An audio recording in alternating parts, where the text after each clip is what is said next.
রাসূলুল্লাহ সাল্লাল্লাহু আলাইহি ওয়াসাল্লাম বলেছেন যে ইয়াতি আলান নাসি জামান, মানুষের মাঝে এমন একটা সময় আসবে, জামানা আসবে, লা ইয়াবকা আহাদুন ইল্লা আকিলুর রিবা, কেউ বেঁচে থাকবে না সুদখোর ছাড়া, সবাই সুদ খাবে। সাহাবা হুজুর জিজ্ঞেস করলেন, ইয়া রাসূলুল্লাহ, ইয়া হাবিবাল্লাহ, সবাই সুদ খাবে, এটা কেমন কথা?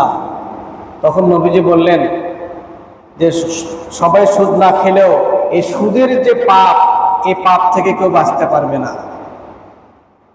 কিরকম সেটা? সেটা হচ্ছে, কেউ সুদ খেয়েছে, তুমি তাকে সহযোগিতা করেছ, তুমি তার সাক্ষী ছিলে, তুমি তার কাতিব ছিলে, লেখক ছিলে, কিংবা তুমি তার হাদিয়া গ্রহণকারী ছিলে, অথবা তুমি তার বাসায় আকিলু দাওয়াতিহি, তুমি তার বাসায় দাওয়াত গ্রহণকারী ছিলে, তার বাসায় দাওয়াত খেয়েছিলে। কাজেই এই পাপ থেকে রক্ষা পাওয়ার উপায় নাই, উপায় একটাই, সেটি হচ্ছে আপনার নিজের হাতের কামাই আপনাকে খেতে হবে।